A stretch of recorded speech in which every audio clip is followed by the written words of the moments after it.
Good afternoon, everybody. I thought I'd give a brief lecture video um, really over modular 7 and 8. We're getting to the point where we're getting to the midterm portion of the course.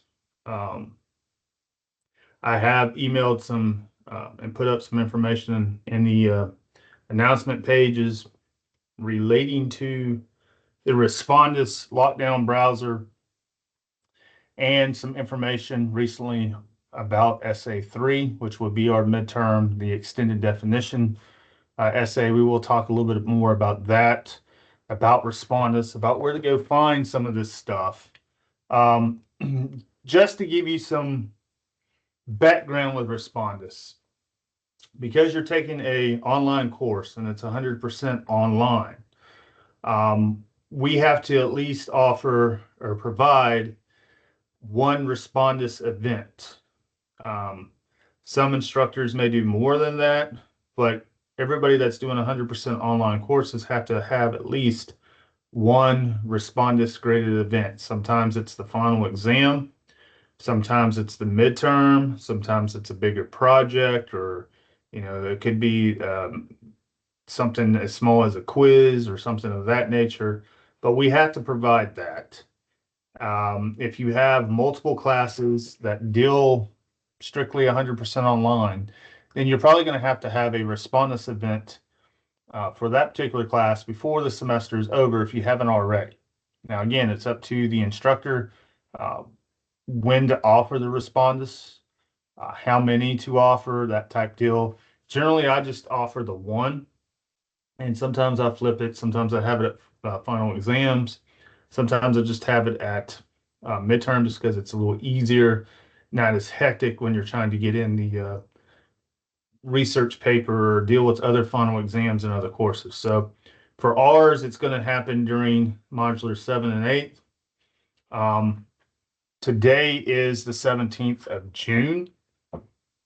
The actual midterm is due by 11:59 on the 23rd of June, which is officially midterm, is the midterm date for the semester. Now, the problem with that is, again, you're going to have to download the Respondus browser. So once you download that, you're going to have to make sure you're downloading the correct browser to your correct program. And I'm going to show you a couple ways to figure out if you're doing that right or not. Because if you download the wrong one or something, if you download something on your end that's wrong, it's going to prompt you to enter a password. The problem with that is I don't know the password. I don't create the password. The program Respondus has individual passwords. So you're not going to need a password if you download the Respondus browser the correct way. It's already going to have something built in, a built-in password that if you do everything right on your end, it's going to bypass that and get you to the next step. If you don't download it right, or you put it on some sort of let's say an iPad, like you can't use an iPad for it. You don't want to download it to your phone. That's not going to work too well. It's going to prompt you to put a password in, and emailing me for the password is not going to do you any good because again, I don't know. So emailing me is just going to be a waste of time when it comes to the password. It shouldn't say what's the password, give me a password, or enter a password. Because, like I said, again, if you download the correct link to your particular device that you're going to use, it's going to bypass that and take you right to, the next portion of the test. So, and even if you, try to get in touch with Respondus and ask for the password, they're not going to know either because this is not password sensitive. So the thing is, if you do download the Respondus and it's correct, then you will have, of course, until this coming Monday, 11:59, to type up the essay and to submit it. Now, if you're going to have, if you know that you're not going to have a working, your computer isn't the greatest in the world, your internet is, not as stable depending on which way the wind blows or if it's storming, or if you don't have a web mic or cam, then what I'd suggest that you do is between now and next Monday, you set up some part of your schedule and go to the closest CPTC college campus. Use their library, use their testing center, use the equipment there to take this exam. Because I mean, you don't have the stuff downloaded. You're going to use what's downloaded and available at the college. So you're going to have to go by the college schedule, meaning you're not going to have the evening, 7, 8, 9 o'clock in the evening to do this. You're going to have to do it during business hours of the college. So let me sort of give you the schedule of that, and you may have to go or call or go online to see typically what everybody's, because depending on if you live in Brunswick, Camden, Jessup, Alma, Baxley, Waycross, I mean, some of the hours are going to be different. So for the most part, I think for the 4 main campuses, which would be Camden, Brunswick, Jessup, and Waycross, we are generally Monday through Thursday, 7:30 in the morning to 6 o'clock in the evening. We're off Friday, Saturday, and Sunday.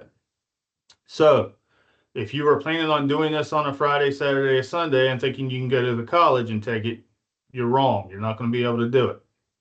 You're going to have to come Monday through Thursday, again, 7:30 to 6.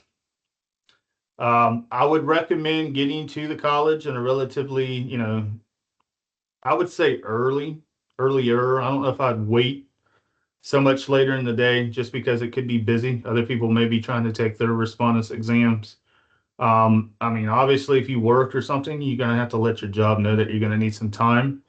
The test is allotted for 60 minutes, meaning will you need the full 60 minutes to type and proofread and save and upload and all that stuff? You may, depending on how fast of a typer you are, because you're going to have to do this essay by scratch. Like I said in previous emails and lecture videos, you can't have a pre-written draft already there in front of you. The only thing that you can have are note cards if you want. You can have as many note cards as you think you're going to need. You can write front and back. I don't really care the size of the note card. And a essay 3 outline that you want to sort of fill in. Again, you can write on the front, you can write on the back, you can handwrite the outline, you can type it up, print it out, and take it, have it with you wherever you take your essay exam. The problem is once you download and bring up the lockdown browser and get to the test on Blackboard, you're going to be locked down in that particular test and that test only for those 60 minutes, meaning you can't go to Microsoft Word. It won't let you pull it up. You can't go anywhere on Google. You can't really go anywhere else on Blackboard. You're stuck within that 60-minute time frame on the page where you're going to have to type in your essay. Now, there's going to be a text box, sort of like the text box that you would type in like an email. There's going to be a text box provided. That's where you're going to type in your essay. That's where the outline's going to come into play, and your note cards, because there's nothing worse than staring at a blank screen for 40 minutes trying to figure out what you're going to say in 5 paragraphs when you only have 20 minutes left. So I sent out some emails. I had some pacing guides, some charts, some time limits to sort of follow, because really, you know how well you can think, how well you can read, how well you can write, how well you can type in a crunch situation. This is basically going to be a pressure cooker, because the minute you hit start, that's when your time is ticking. Now, as it gets closer, maybe the last 5 or 10 minutes, you're going to have a timer that pops up. Now, the deal is you're going to have to make sure that you save and submit your essay before the time runs out. Because if you can't save it and you don't submit it, it's just going to submit something blank. And at that point, of course, I can't tell whether you did or didn't. I mean, I can go back and look at the video, but again, if I don't have a physical copy there, I can basically pull up and read, then it's going to grade it automatically as a 0. And I can't reopen this particular exam. Like, you can't redo it or make it up. This is a first time, first served deal. It's only offered one time in the semester. And that's why I'm giving everybody nearly a week, because I opened this up a couple of days ago to be able to complete this. Because it is a one and done thing, you're having to do it organically, type from scratch based on what you have on your outline and note cards and whatever you chose, the term that you choose to extend the definition. And again, if you look at some of the links that I provided this morning, I do have one that takes you to a web page that has, two extended definitions to sort of go on, to look at. Now, as it relates to grading, what I'm really focusing on is how well can you develop a 5-paragraph essay, which really, when you think about it, 5 paragraphs, it's about, nearly 2 pages. So we're looking at maybe 500 words at the most, because again, we're talking 60 minutes. Do the best you can do with the MLA format because you're not going to be able to pull up Microsoft Word. It may be hard to actually mimic the format of Microsoft or of the MLA 9, but try your best. There is a spell check on the text box. You have to look for the ABC. I think it's the ABC check button. At least you can check your spelling. As it relates to grammar, you're going to have to kind of go through and use your own head and hope for the best that you're using your grammar correctly, because I don't think there is a grammar check on the text box. You can't use, we're not even doing a peer review for this.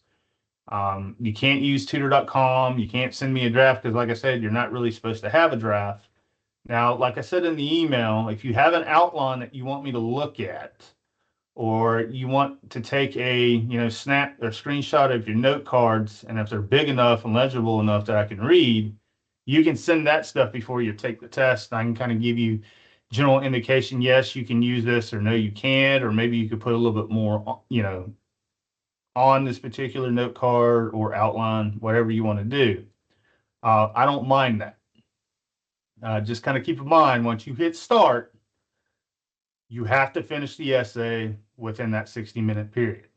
So getting back to, if you're having to go to the closest college campus to you, I probably wouldn't wait until let's say 5:15 next Monday, or really 5:15 today, tomorrow.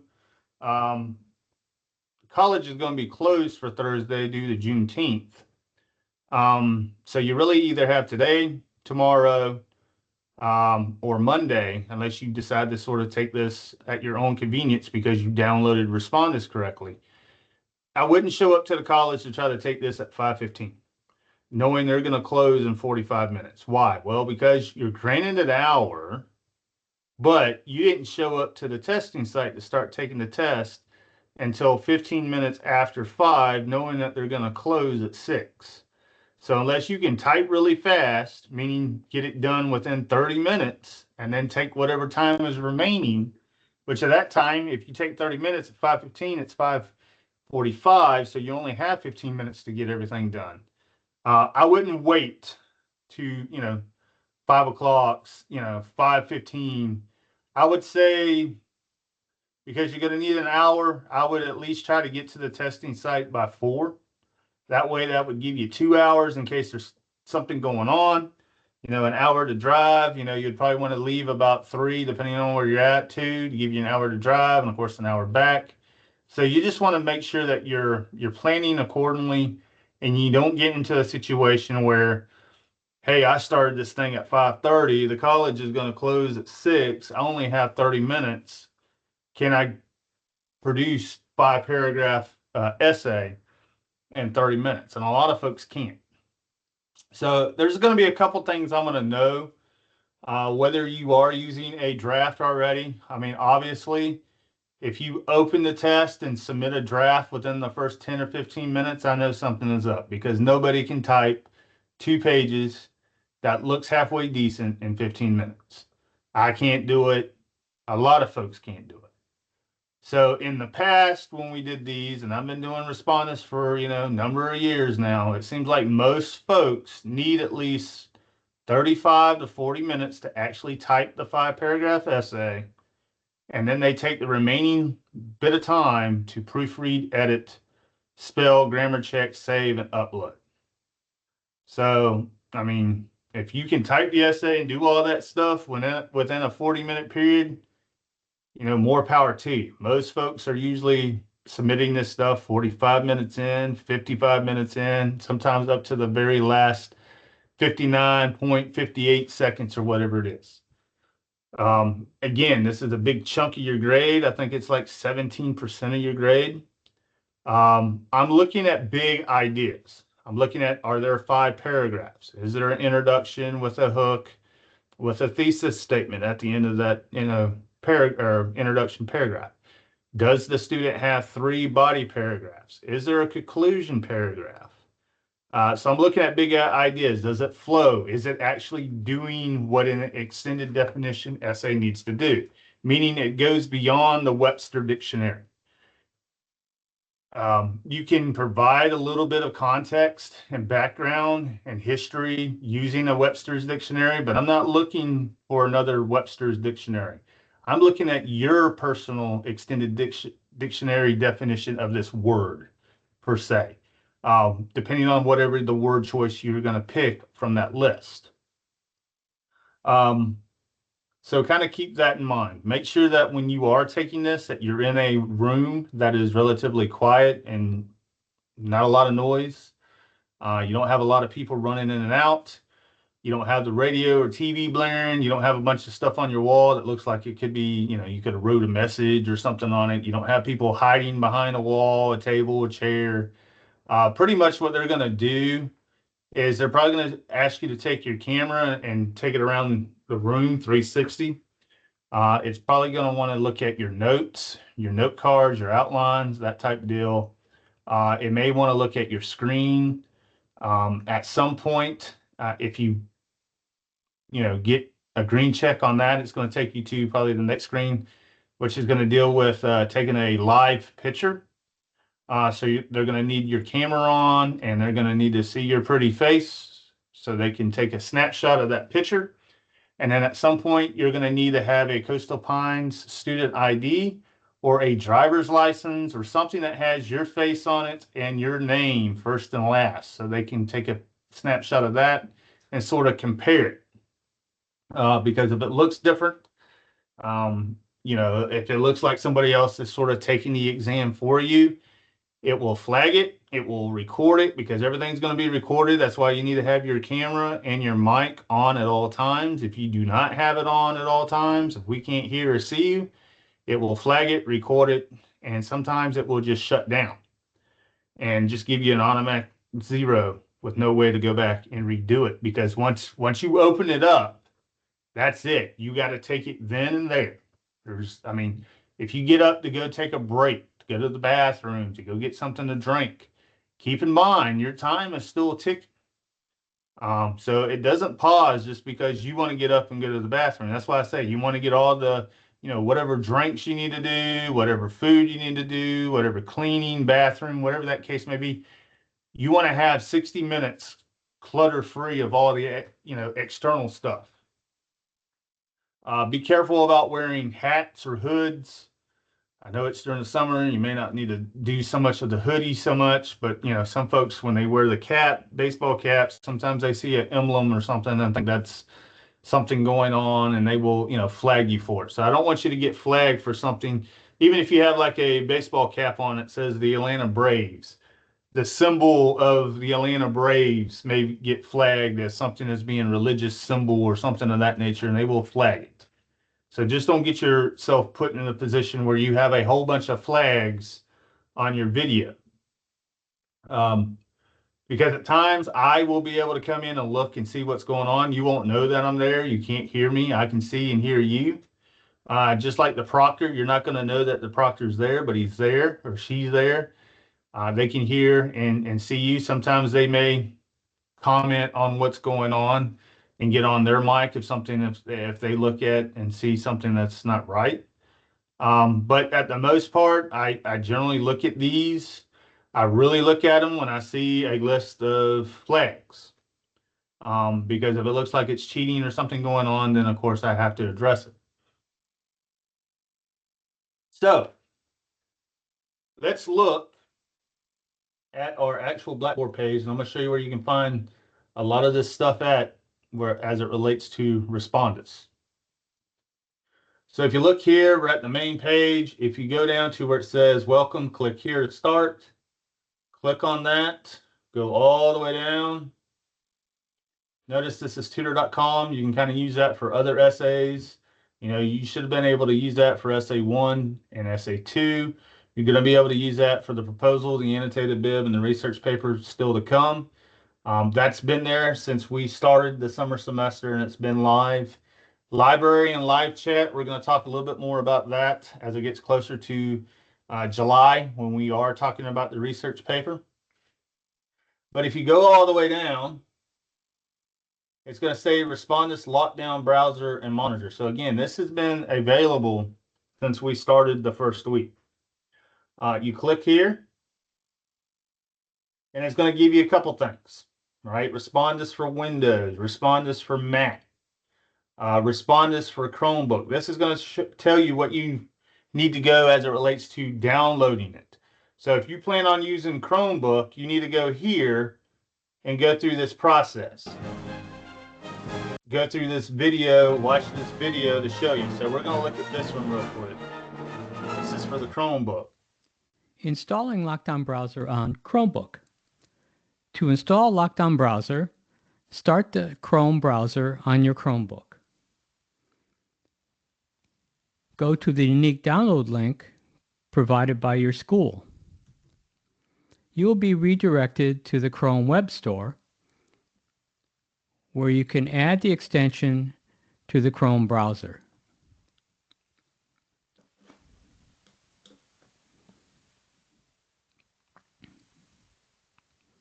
And that's it.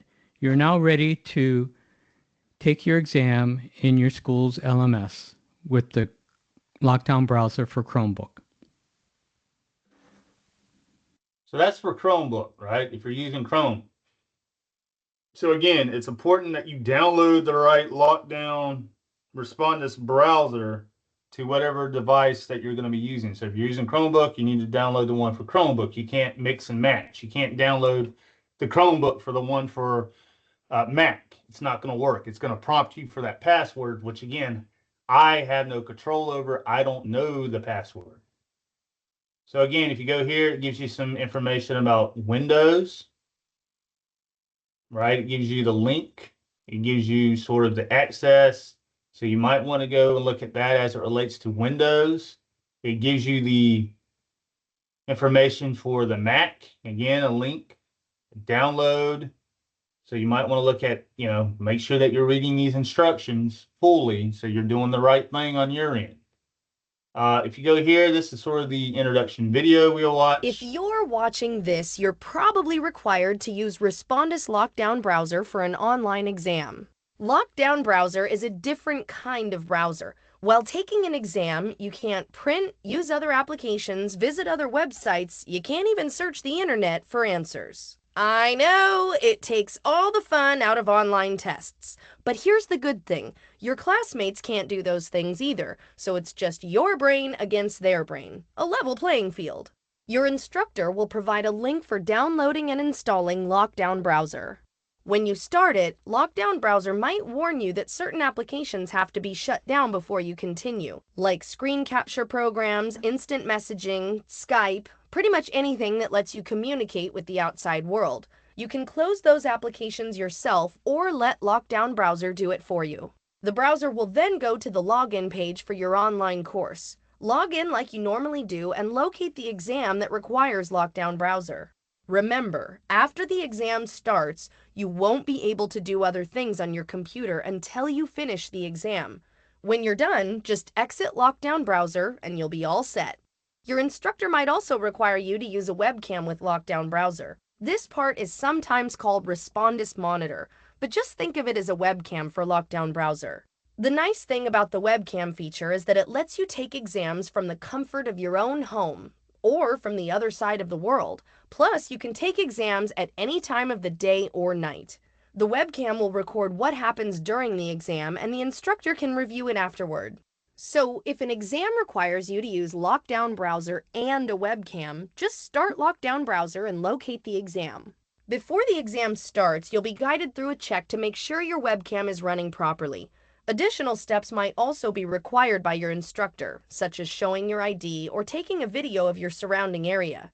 Once the exam starts, don't give the webcam another thought. Just focus on that test you stayed up all night studying for. When the exam is finished and you submit it for grading, the webcam will shut off automatically. That's pretty much it. Now, take a deep breath and good luck. So when you go back, if you have any kind of issues, you need help with Respondus, you will find this that says need help. Click on that. This will give you some information. Some of this stuff I've already sent out. There's a LibGuide, Coastal Pines Technical Library in-person help with Respondus, a student support link, and Respondus support. So if you're having issues, internet issues, computer update issues, Blackboard issues, really that's not my problem. I'm not an IT expert. I can't tell you what's going on your end because you can't show me what's going on in your end. I can tell you if it has something to do with Respondus, and chances are there's something that you did on your end that's probably causing those issues, whether you downloaded the wrong link because, again, you're using Mac, but you downloaded the Respondus browser for Chromebook or Windows. Because, again, it shouldn't ask you for a password if you did everything right on your end. So if you're having issues with the actual test, that type deal, then you're going to need to get in touch with the actual tech support with Respondus. If you're having issues with Blackboard, you probably need to go to the closest college campus to you, or contact the IT department for the college and see what's going on. It could be you need to reset your password, whatever the case may be. If it's computer issues or internet issues, then you're going to need to see what's going on with your own computer, and depending on who your internet provider is. Again, I would probably try to take this earlier rather than later, especially if you can take it earlier during the day, because we're that part of June now where we're having these afternoon thunderstorms, and some of them are quite severe with lightning and thunder and hail and weather watches and knocking power off. So you don't want to get in a predicament. You're taking this thing at home at 7 o'clock at night, say on a Wednesday tomorrow, and you get one of these big thunderstorms that pops up, and you're already 40 minutes in, you're almost done, and all of a sudden lightning hits or strikes near a transformer, it blows, and now you're in the dark with the rest of your neighborhood for the next 8 hours. So one, it's going to get really hot because the AC is gone. And two, you've already opened the test up, and now it's way past the 1 hour. So because you didn't save anything, it's going to submit, maybe submit whatever you have there. Sometimes it will save some stuff, but I wouldn't count on it. So whatever I see on my end, I'm not going to know you had a big, powerful thunderstorm, right? Because everybody could come up and say, well, power was out, or, a thunderstorm knocked my power, which could be true, but I don't have any. How can I prove that? It's hard to prove that because it's not your camera, and your mic necessarily is not going to show your environment as it relates to, hey, my neighborhood just went out of power because the internet's out and the storm came. So keep in mind, that's why I say I try to do this a little bit earlier before those thunderstorms start popping up 4 or 5 o'clock in the evening, if possible. So this will be the information that you would need to know about Respondus. Again, you can kind of check the emails that I sent out the last couple of weeks. Some of it's overlapping information, but I'd rather you be prepared for it as much as possible. So, if you need to go back and kind of watch and read some of this stuff multiple times, if you look, Modular 7 is open.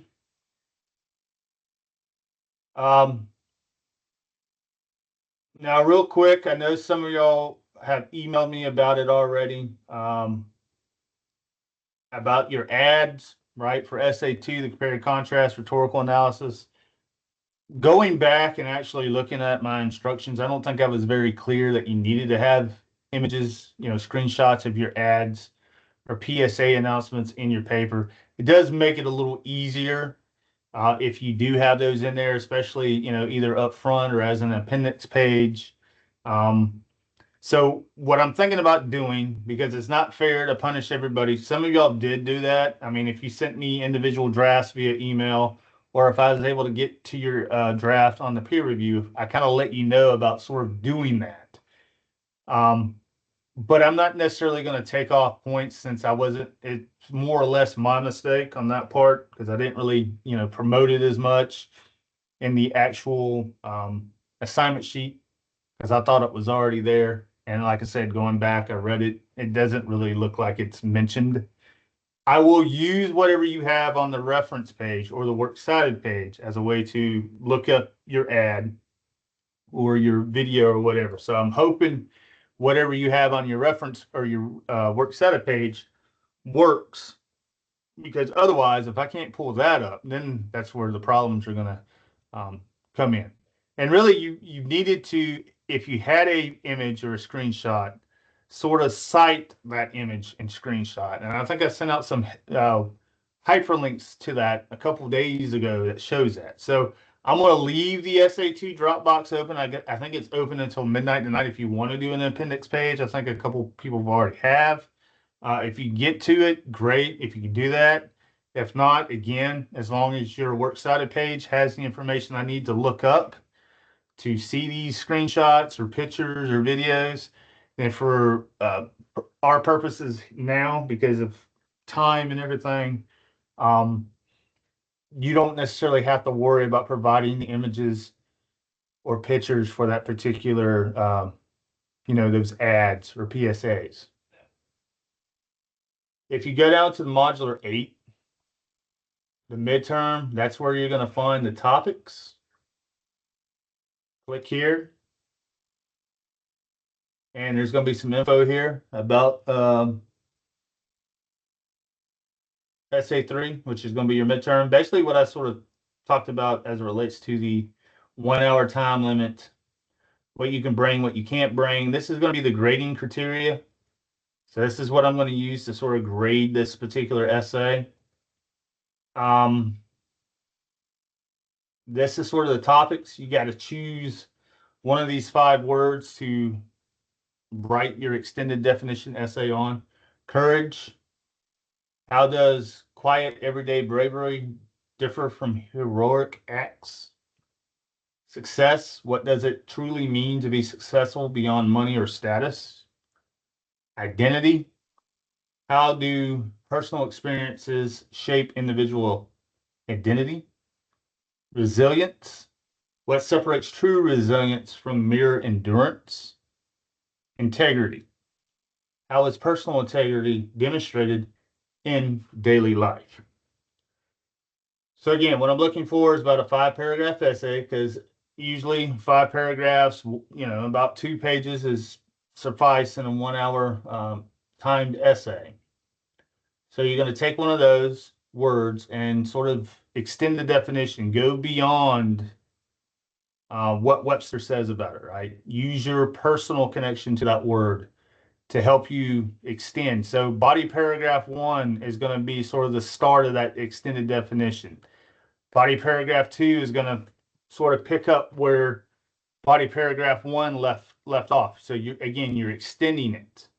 And then your third body paragraph is really going to get to sort of the end of that sort of extension of that definition. So you can easily segue into your conclusion. This would be the actual where you'd find the test. You click on it. It says Proctor. That basically means the lockdown browser. This again is sort of what was on the topics. It's out of 100 points. You have 6 days to get this done. Again, you probably don't want to wait later, especially if you're having to use a college computer to do this. Late submissions won't happen. So you need to get it in by the deadline. Otherwise, take the 0, which at this point, if it's and you only have one attempt here. So in this case, if it's 17% of your grade, think about, getting a 0 here will probably drop you down nearly 17 points, or at least 2 letter grades. So if you have an A, depending on where your A is at, you could be looking at a very high D, low C at this point. If you have a B, depending on where your B's at, you could be looking at, really a D level grade if you don't turn this stuff in before the deadline. And I was going to show real quick the email that I sent that basically details, again, what you can bring, what you can't bring. Let me pull this over. So I sent this email because I know there's several in the class who sent out some information, wanting to know how should the outline look, or what can I bring on the outline. Do you have any sample papers? So if you look, this is what I sent out a little bit before noon today. Again, I kind of repeat what I just said about what you can bring, what you can't bring. But if you look down at these hyperlinks, I gave you one for an outline.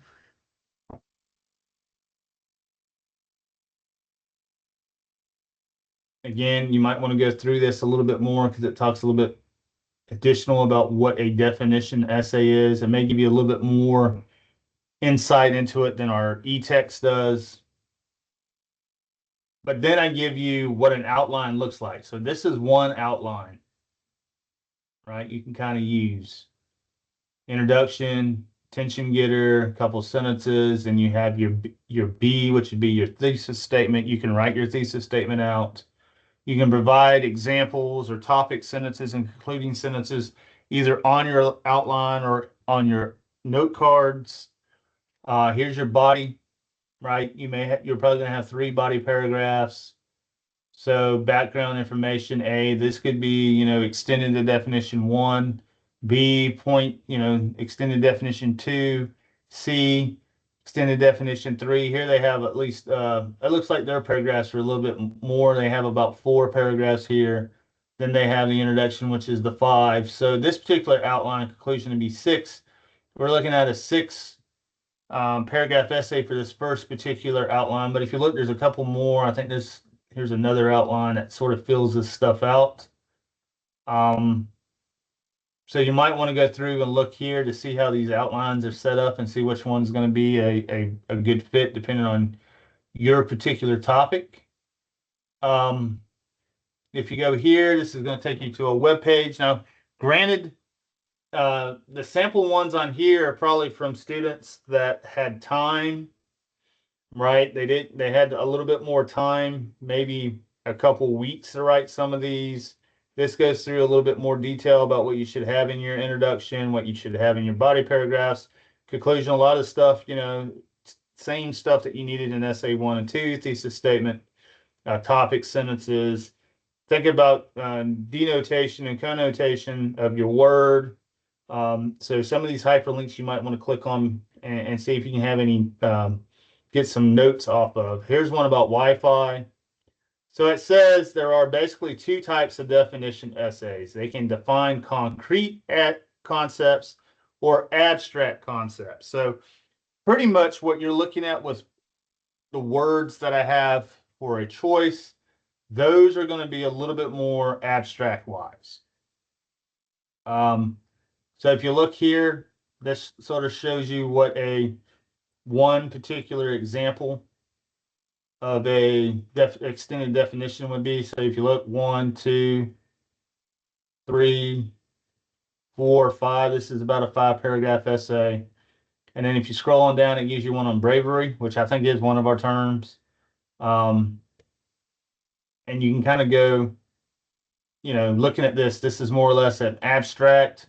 I think Wi-Fi was more of a concrete. So you probably want to follow something more of this bravery, this abstract concept. And again, if you look 1, 2, 3, for the 5-paragraph essay. Notice too, they're not really bringing in any secondary or research material because you're not going to have a chance to go out and look. So, and unless you just want to bring in sources or quotations, make sure, I mean, if you're going to do that, you're going to need to have that stuff on your outline or your note cards, and you're going to have to make sure that you're citing it correctly via MLA9 parenthetical format and create a works cited page. So that's a whole nother page and a couple other concepts that if you're not used to yet, because really when we start talking about citing and getting into the works cited page, we're really getting into the research paper aspect of the course. Again, some of y'all that, 10th, 11th, 12th grade in high school probably should have wrote a research paper at some point in those years.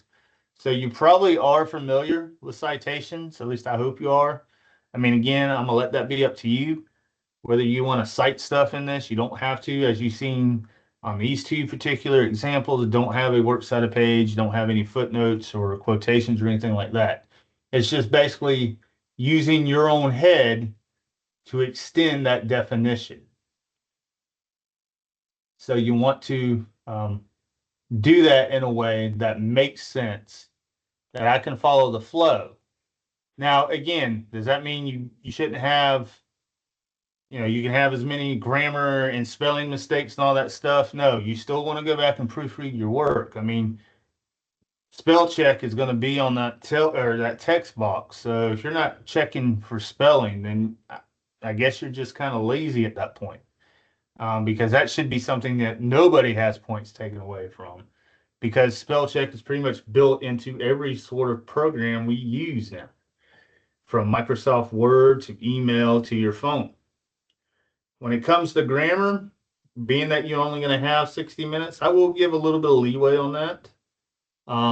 As long as you're not making the same mistake over and over and over again. Meaning, we've already talked about fragments and run-ons and dangling modifiers and misplaced modifiers. We've had, information on videos about that in the last 4 weeks or so. There's stuff in your e-text that you should have looked at. I mean, again, you had at least a month or so to ask questions about some of this grammar stuff. Nobody's been asking questions, so I'm just assuming you know what you're doing until I start reading these essays and start seeing, hey, this person's got fragment problems or comma splice problems. So if you make a comma splice here or there, probably won't count you so much. But if you have a comma splice on every single, like every other sentence, or if you have misplaced modifiers on every other paragraph, I mean, stuff that's going to be very, very distracting, then yes, you're going to lose points for spelling and grammar. But again, I'm looking for big ideas. I'm looking, does this person have 5 paragraphs? Is it nearly 2 pages, 500 words? Does it sort of follow the MLA9 format? Do they pick a particular abstract word from the list? Do they follow the instructions on that assignment list? Are they extending the definition in the 3 body paragraphs? I'm looking for that type stuff. Because I do realize you're only going to have 60 minutes and you're not going to have help from a tutor or from me or from a peer. But at the same time, that's why I'm giving you enough time that you can, create a really good outline and a really good set of note cards, that to the point where you're sitting down, you can write a really good timed essay here. And have one that's going to do really well in the grading department, and something that really makes sense and is logical and reasonable and that type stuff. All right. So I will leave you with that. Again, I'm going to start getting some of these SA2s graded. Some of them should be graded before Monday. Keep in mind, I mean, I got this class and a few others that have, nearly 15, 20 students in it. So I try to grade and try to get grades in on a timely manner. But when you're dealing with multiple pages of stuff and you're having to read and comment and that type deal, it does sort of take a little bit of time because I'm the only person grading. But if you turn something in and you turned it in on time, then you will get a grade sooner rather than later, I hope. But you will get a grade. I want to say thank you for sticking it out for a whole month. I mean, again, we have about 6 weeks, give or take, left in the semester. Um, if we look at the calendar, like I said, the 19th is Juneteenth. So if you have any, I mean, the college is going to be closed. So we're going to have sort of a extended, right? There's that word again, weekend. So basically from the 19th through the 22nd, we're off. We come back, of course, the week of the 23rd, we're here the whole week. When we come the week of the 30th, we basically have Monday and Tuesday. And then sort of our summer break or our 4th of July break begins on July 2nd and goes through the 6th. So when we come back on the 7th of July, we would basically only have until the 31st of July to get everything done that needs to be done in the course, which at that point, it would be the proposal, the annotated bib, and the research paper. Possibly a final exam. I will see how I'm going to handle that. Just because we're only going to have 24 days to finish everything up. And that's really not just for this class, that's for any class that you're taking through Coastal Pines. It's 24 days once we get back from the summer break. So July 31st is the only day we're going to have final exams. They usually give us two. In this case, because of the way the summer calendar is set up, we're only going to have one day. So if you have a final exam in another class, kind of keep that in mind. July 31st will be our last day. You're going to have some stuff due for me before that date, obviously. I'm just kind of up in the air whether you're going to have maybe like a reflection essay to do or something of that nature, but we'll see. The other thing is, as we get closer to the research portion of the course, I will send out sort of like a pre and a post test for library orientation. That will be sort of extra credit. I mean, you're going to need to know how to do this stuff to be able to find the research you need. But if you go through and do the pre-test and the post-test, once I send those links out, you can get up to 10 points of extra credit that I will probably provide to either essay 1, 2, or 3. I will probably either you can tell me which essay you want me to put it on, or I can look to see which one is the lowest grade. And there's going to be a student evaluation probably when we come back from summer break. That I can possibly give you some extra credit on, maybe on either the proposal, annotated bib, or the research paper assignment. I will let you know when those happen. But for right now, that's probably going to be, just like I said, we only have 6 weeks from now. You're probably not going to have a lot of opportunities for extra credit, as you may normally would have in a 15-week spring or fall course. The other thing is, if you plan on coming back for the fall, which would be about the middle of August until the first week or so of December, if you haven't talked to your advisor or whoever signed you up for this course, you may want to go ahead and start thinking about signing up for courses because registration is going on. You don't want to wait until the last minute and get sort of put on a waiting list, or a class cancels because you really needed it, but nobody else has signed up for it. So again, I would say if you plan on going for this fall, maybe before the 4th of July holiday, you get in touch with your advisor or the register and go ahead and start planning your fall semester so you don't have that frustration or headache when we start to finish up for the summer semester. All right. If you need anything, please don't be shy. Email me. I try to get back to you as quickly as I can. I will be back next week, sometime probably in the middle of the week, and we're going to start talking about the research paper as it relates to the topics, and then the first component of that research paper, which would be your research paper proposal.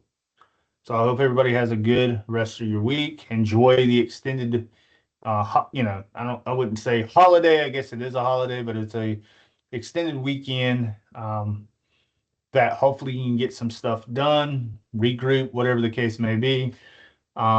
But again, like I said, I wouldn't wait until the very last minute to try to take this Respondus because, you know, things do happen and there's only so much we can do. I mean, I can't, you know, if you wait till the last minute and your computer dies or whatever, there's really not much I can do about that. I would say if you do plan on taking this from your personal computer at home, make sure that all the updates that need to be done for that computer are done before you start. Because, you know, if we've been in that situation, we start working on something or a project and not really realize in the background the computer was updating, and all of a sudden it just shuts off because it needs to reboot. And when it does that, you pretty much lose everything that's on that window that's not saved.